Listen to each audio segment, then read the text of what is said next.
Olá a todas e a todos. Está começando agora mais um Brasil de Fato Entrevista e hoje conversamos com o Manuel Bertoldi, que é militante da Pátria Grande, um papo em espanhol e como daquela primeira vez eu já peço desculpas pelo portunhol.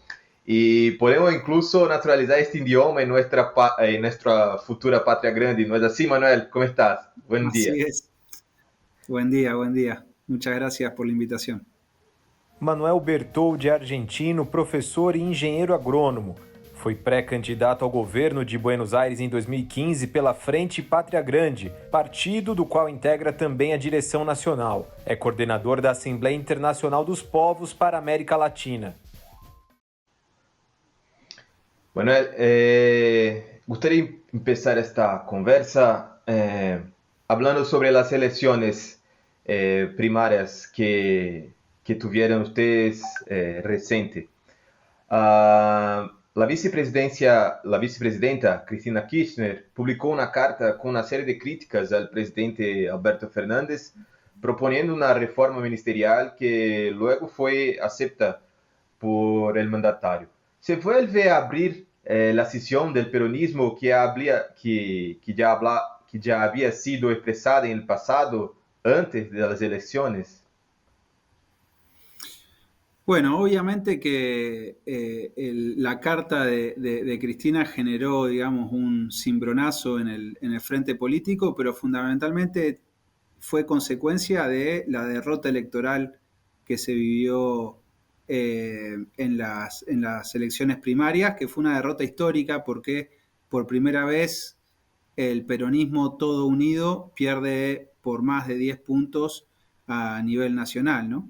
Entonces, eso obviamente generó, digamos, tensiones dentro del frente político y sobre todo una revisión de por qué habíamos llegado después de 2 años de haber vencido en las elecciones del 2019 al gobierno de Macri, por qué habíamos perdido de esta forma tan contundentemente.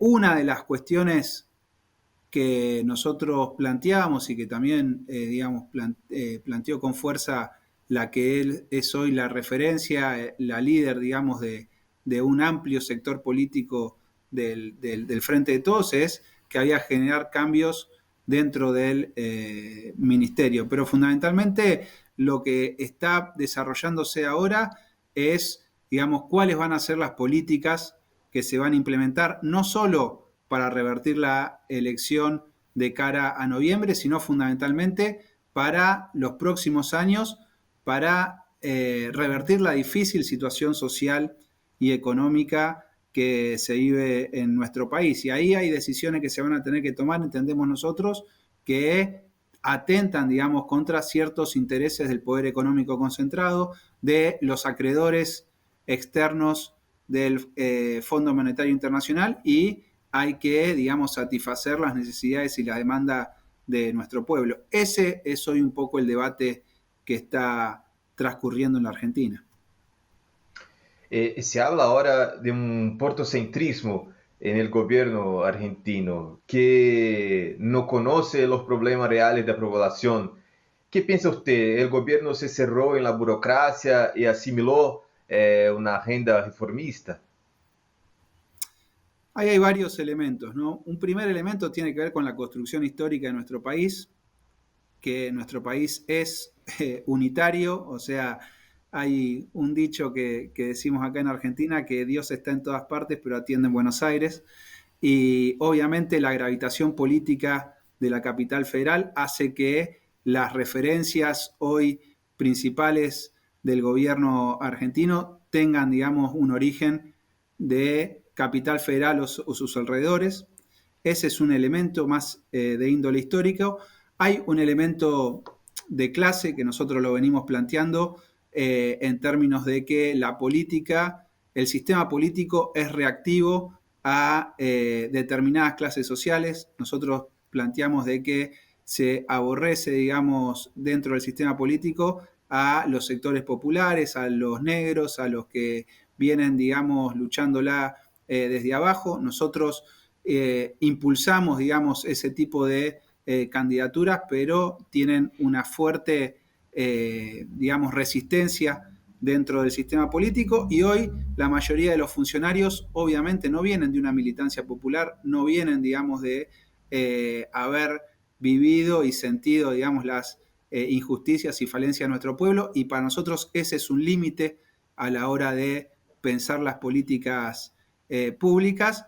Y después hay un elemento que también es estructural de el Estado liberal en el cual nosotros vivimos, y que tiene que ver con que, digamos, se promueve muchísimo el carrerismo personal dentro de la democracia liberal burguesa, y obviamente, digamos, todos los resortes de este Estado liberal burgués hacen que la gente que se inserta, digamos, en las instituciones empiece, digamos, a adoptar una lógica que tiene que ver con, bueno, hacer carrera dentro del Estado. Esas tres cuestiones para nosotros hoy están en la discusión más de mediano plazo, de carácter estratégico, que entendemos que el Frente de Todos también tiene que empezar a discutir y a profundizar, ¿no? Sí. Y vimos también en estas elecciones en Argentina el incremento de votos en personajes de ultraderecha, muchos votos en representantes del neoliberalismo, como el partido de Macri y todo. ¿Qué quiere decir el pueblo con esta reacción? Y yo he visto también comentarios que hay preocupaciones con la manera que el gobierno va a reaccionar a esto. ¿Se va a sacar el acuerdo del Fondo Monetario de la Agenda Económica o se va a ceder para el liberalismo? ¿Qué piensa usted? Bueno, ahí hay varias cosas, ¿no? Una primera cuestión es que obviamente preocupa la elección que hicieron algunos sectores del llamado liberalismo, digamos, sobre todo en la capital federal, porque entendemos que no es un fenómeno aislado, tiene que ver con un fenómeno regional y mundial, lo vemos en Europa, pero también lo vemos, digamos, en nuestro país hermano Brasil, digamos, y un discurso muy similar al de Bolsonaro allí. Ahora, también tenemos que entender que el 14, 15%, 20% de gente que votó, digamos, al liberalismo no es que, digamos, apoya o es ideológicamente convencido en una doctrina liberal, sino que hay un voto también que es de enojo, que es de descontento contra un sistema político, y nosotros como fuerza oficialista, como frente político oficialista, no hemos podido empatizar, digamos, con ese descontento que hoy está viviendo la gente.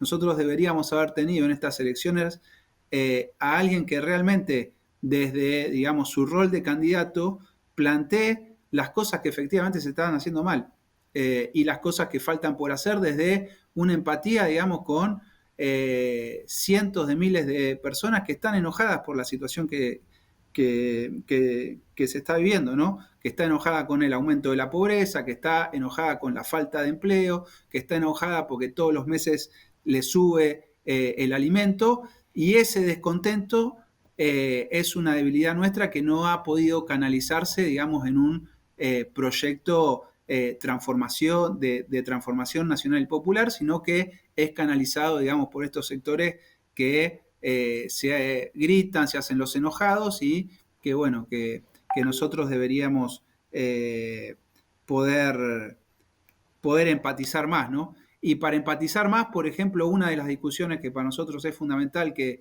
el Frente de Todos tiene que asumir con firmeza, es esta que vos planteás. Si efectivamente nos vamos a poner firmes con las exigencias del Fondo Monetario Internacional y priorizar la agenda de los sectores populares y las grandes mayorías populares, ¿no? Es necesario que el Estado asuma políticas redistributivas urgentes y a la vez estratégicas que tiendan a mejorar la calidad de vida y el bienestar de cientos de miles de millones de personas. Entonces, ahí hay una discusión que obviamente está transcurriendo de cara a las elecciones de noviembre, pero fundamentalmente que tenemos que profundizar de cara al 2023 y más allá. Ahora, Manuel, tenemos una participación especial en nuestro programa. Participa con nosotros la periodista Michele Di Mello, corresponsal de Brasil de Fato desde Venezuela. Hola Michele, ¿cómo estás? Bienvenida. Hola C, hola Manuel, muchas gracias por la invitación, muy agradecida Hola de estar aquí Michelle. con ustedes. ¿Cómo estás? Una pena que no podemos estar juntos y quizás compartir un mate, ¿verdad? Pero bueno, ya eso será post Es verdad. pandemia. Así es. Bueno, un gustazo. Manuel, quisiera preguntarte un poquito ahora sobre otros temas que no tienen necesariamente que ver con el electoral, ¿no? Nosotros estamos viviendo en toda la región una nueva ola de desreglamentación del trabajo, bueno, en toda la región y el mundo realmente, ¿no? Con el aumento de la informalidad, con el surgimiento de esas plataformas por aplicación, con una serie de medidas que aumentan, que incrementan la tercerización del trabajo. Algo que de alguna manera, si bien quita los derechos, también representa un reto, un desafío para el sindicalismo como tal. Argentina es uno de los países en la región que tiene más tradición sindical. ¿Cuáles serían las opciones para que se pueda organizar a estos trabajadores de estos nuevos sectores, por así decirlo? Bueno, es un desafío, ¿no? Como vos decís, hay una tendencia que es estructural del mundo que vivimos hoy, y es que el capitalismo como sistema hegemónico tiende a dejar cada vez más a la clase trabajadora por fuera del mercado formal de trabajo. Y en ese marco nuestros pueblos han encontrado vías de resistencia, de subsistencia, construyendo sus propias formas de trabajo. Obviamente, en esa construcción de sus propias formas de trabajo, también el capitalismo en su acelerada capacidad de readaptarse ha empezado a construir nuevas plataformas que legitiman, digamos, esa precarización laboral a partir sobre todo de las nuevas redes de comunicación. Pero por lo menos aquí en Argentina, y creemos que en la región, lo que es por ahora mayoritario es que las grandes porciones de trabajadores están quedando por fuera de los mercados formales de trabajo. Aquí se calcula que en Argentina alrededor del 30-35% de la clase trabajadora hoy se encuentra, digamos, en la informalidad. Y nosotros hemos comenzado un proceso ya hace varios años de traducir esa situación en la construcción de una perspectiva, digamos, ¿no? Que nosotros lo denominamos economía popular, porque entendemos que todos esos trabajadores y trabajadoras que hacen, digamos, su vida cotidiana en la informalidad, efectivamente están desarrollando un trabajo, los vendedores ambulantes, Claro. los cartoneros, inclusive los pequeños agricultores que también están en la informalidad, las cooperativas de muchos servicios que se dan de forma también espontánea. Y hemos generado un sindicato, se ha generado un sindicato en la Argentina, que se llama la Unión de Trabajadores de la Economía Popular, que hoy es uno de los sindicatos que mayor capacidad de movilización tiene en nuestro país, y que creemos que puede alumbrar algunas otras experiencias en nuestro continente, sin hacer calco ni copia, como decía Mariátegui, porque cada país tiene sus propias realidades, su propia cultura, su propia historia, pero entendemos que es un desafío desde las fuerzas populares, de los proyectos revolucionarios, liberadores, digamos, hacer esfuerzos para organizar a ese sujeto de los trabajadores informales, y particularmente a la juventud y a las mujeres, que son las protagonistas, las grandes protagonistas en toda este mundo, digamos, ¿no? de la economía popular. Bueno, así es, en la Argentina, aquí en Venezuela, en Brasil, yo creo que son las mujeres que somos mayoría, ¿no? En todos esos espacios y generando también condiciones para mantener nuestras familias y los que están cerca de nosotros. Pues bien, Manuel, América Latina parece nuevamente encontrarse a una disjuntiva, ¿no? Por un lado vemos el crecimiento de la extrema derecha, como bien ustedes habían comentado ya en el inicio de la entrevista, y por el otro, el progresismo, aunque llega a poder elegirse, ¿no? Llega al poder, tiene muchas dificultades de gobernar. ¿Cómo los movimientos populares, cómo la clase obrera, con sus distintas formas de organizarse, puede pesar en esa balanza, puede hacer la diferencia allí? Bueno, para nosotros es fundamental la organización del pueblo, el movimiento popular organizado, para, digamos, avanzar en correlaciones de fuerza en proyectos liberadores, emancipadores. Tenemos el gran desafío, como decía anteriormente, de organizar, interpelar y organizar a nuestra juventud. Aquí el fenómeno del liberalismo ha calado sobre todo en jóvenes que efectivamente no ven un futuro real, tangible, en el corto, mediano plazo para desarrollar su vida, ¿no? Entonces un tipo que aparece en la televisión enojado, puteando a todo el mundo, obviamente interpela, digamos, más que un proyecto que plantea, digamos, cuestiones que no resuelven, digamos, esa falta de perspectiva de futuro. Y ahí tenemos un desafío, los movimientos populares, que es, por un lado, organizar, pero esa organización también hay que pasar de la resistencia a poder construir y convidar, digamos, un proyecto, digamos, ¿no? Un futuro. Nosotros, desde la economía popular, la UTEP plantea la agenda de tierra, techo y trabajo, por ejemplo, ¿no? Como reivindicaciones concretas para, digamos, satisfacer las demandas populares. Pero sabemos que un proyecto de país no termina, digamos, en esas reivindicaciones, sino que hay que pensar cuestiones que tienen que ver con, bueno, por ejemplo, el medio ambiente, ¿no? Que es una agenda que la juventud está tomando con fuerza y que muchas veces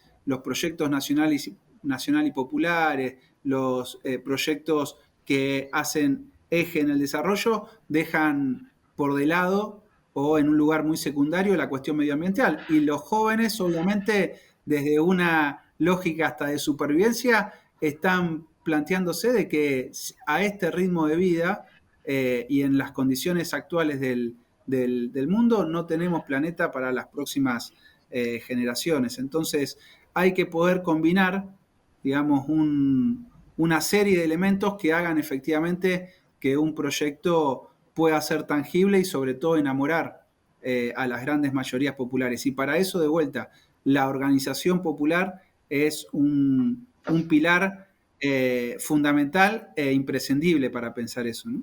Hola Michelle, bueno, puede hacer otra, por favor. Está buena la conversación, estamos aquí disputando para ver quién te pregunta. Bueno, voy yo entonces de una vez. Justamente hablaba sobre eso, sobre cómo los movimientos populares, cómo la clase obrera y la juventud puede salir del momento de la resistencia hacia el momento de la proposición. Entiendo que la Asamblea Internacional de los Pueblos es una iniciativa que tiene ese propósito, ¿no? Ya no una internacional de partidos comunistas, sino una internacional de los pueblos, de los movimientos populares. Quisiera que me comentaras un poquito más sobre cuáles son los objetivos de la AIP. Bueno, como vos decís, la Asamblea Internacional de los Pueblos ya hace algunos años que está en construcción. Es un proceso muy complejo, muy rico, interesante a la vez, porque reúne a movimientos populares de diferentes regiones, continentes, que incluso en esta debilidad estratégica que tenemos, muchos no nos conocíamos, ¿no? Y no conocemos las realidades de muchos de los pueblos que están resistiendo, ¿no? Entonces, por eso es muy complejo su construcción. pero es muy rico a la vez, ¿no? Y además que es estratégico porque si efectivamente queremos proponer un proyecto, como hablábamos, necesariamente tiene que ser un proyecto internacional, ¿no? Porque el capitalismo tiene una estrategia, los sectores del poder económico concentrado tienen una estrategia internacional para el mundo entero y nosotros los pueblos también tenemos que construirla. Estamos en un momento muy particular en términos históricos porque la pandemia ha generado, ha puesto en superficie, en relieve, contradicciones que nosotros veníamos percibiendo, analizando, pero que hoy están a la vista de las grandes mayorías populares. Y lo que se está discutiendo es, bueno, ¿cuál es la salida frente a la situación que ha generado la pandemia?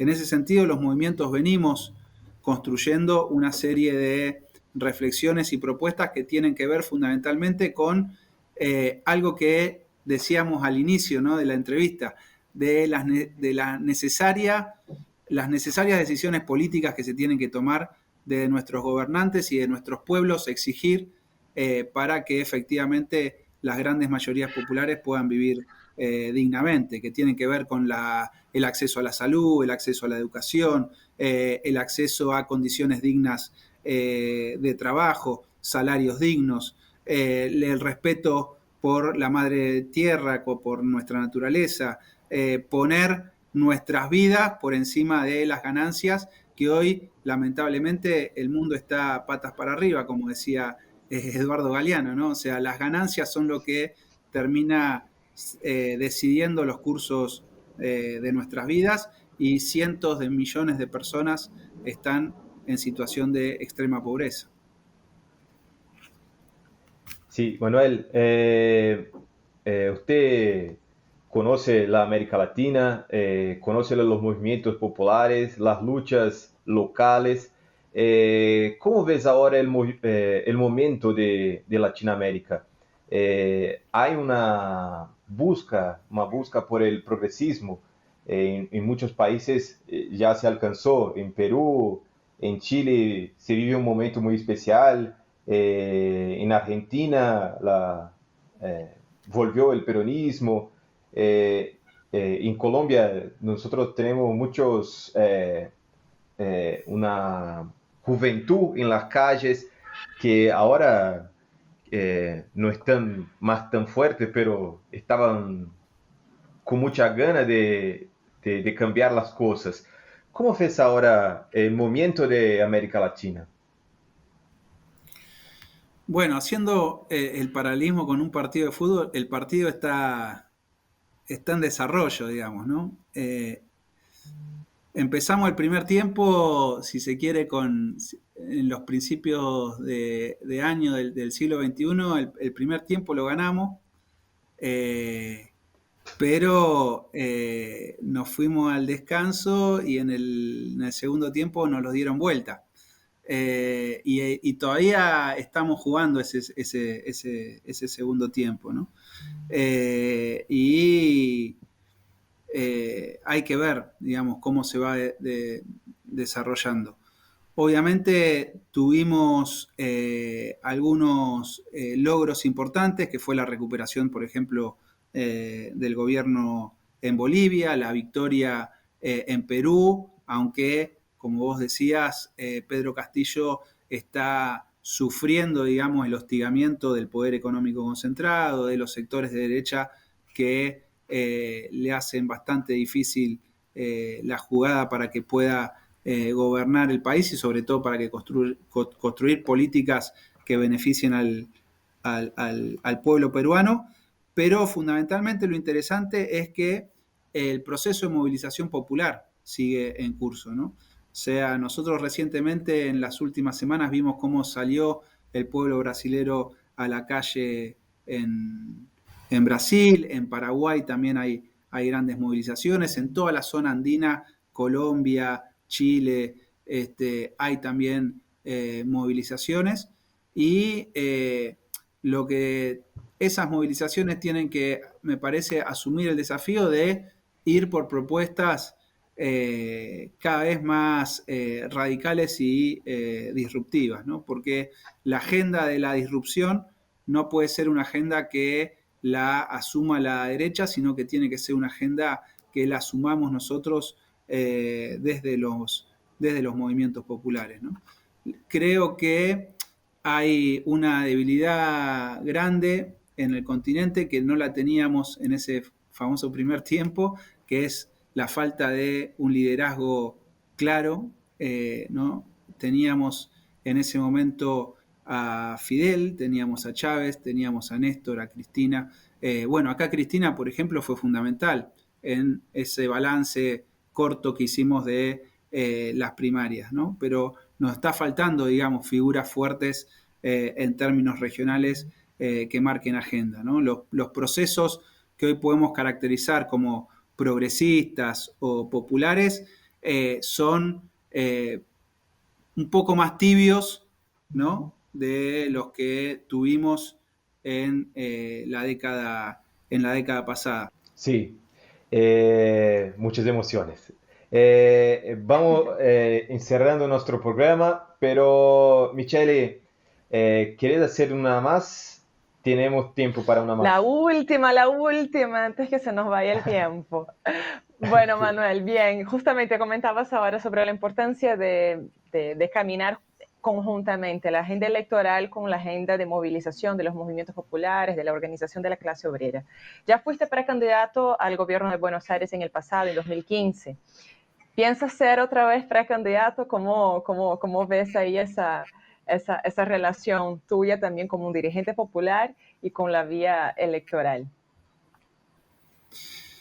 No, como decía anteriormente, nosotros del Frente Patria Grande estamos tratando de construir una línea política en la cual los compañeros, las compañeras que son protagonistas de las construcciones de base, de que la están, digamos, peleando y resistiendo cotidianamente en sus diferentes territorios, en sus lugares de trabajo, asuman, digamos, la representación y sobre todo las discusiones, la agenda que tiene que ver con solucionarle el problema a las grandes mayorías populares. Por eso, en esta última elección, desde el Frente Patria Grande, primero, todas nuestras candidatas fueron mujeres, porque entendemos que el movimiento feminista ha sido y es vanguardia en términos de la lucha contra el neoliberalismo del gobierno pasado, pero también en términos de conquista de derechos. Y en segundo lugar, han sido compañeras que provienen, digamos, de nuestras construcciones en los lugares de trabajo. Es así que una de nuestras candidatas a diputada nacional por la provincia de Buenos Aires es una compañera cartonera de Villafiorito. También hay otra compañera que es horticultora, pequeña productora del cinturón hortícola de La Plata, el Sayanaje. Hay una compañera que viene de la comunidad LGTBIQ, también digamos que es una candidata a diputada nacional. Entonces, bueno, creemos que ese es un poco el desafío. Y en particular, también estamos trabajando desde el Frente Patria Grande mucho la agenda internacional, porque entendemos que uno de los grandes desafíos que tenemos por delante es justamente consolidar una estrategia que trascienda, digamos, las fronteras nacionales y que nos ponga en perspectiva de avanzar en una estrategia internacional con diferentes movimientos o organizaciones políticas, ¿no? Y ahí entonces estamos también poniendo mucho esfuerzo a algunos compañeros en esa tarea de, sobre todo, construir una estrategia en términos internacionales, ¿no? Superar el evento, que muchas veces los movimientos populares en esta falta de perspectiva estratégica, de proyecto, hemos caído en cierto turismo militante de hacer eventos por el evento en sí y no efectivamente en la construcción de una estrategia. Y bueno, le estamos dando mucho énfasis, digamos, a la cuestión de la formación política, a la cuestión de la investigación estratégica y al tema de cómo abordar la estrategia comunicacional, ¿no? La disputa en términos comunicacionales, que también ahí tenemos un partido que está difícil, digamos, ¿no?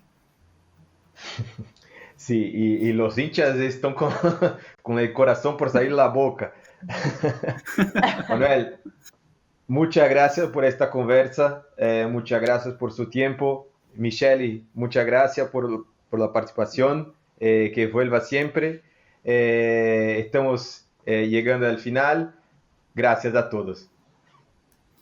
Muchas gracias, José, muchas gracias, Michelle, por la entrevista. Muy lindo verlos. A ustedes, gracias. Hasta la próxima. Un abrazo.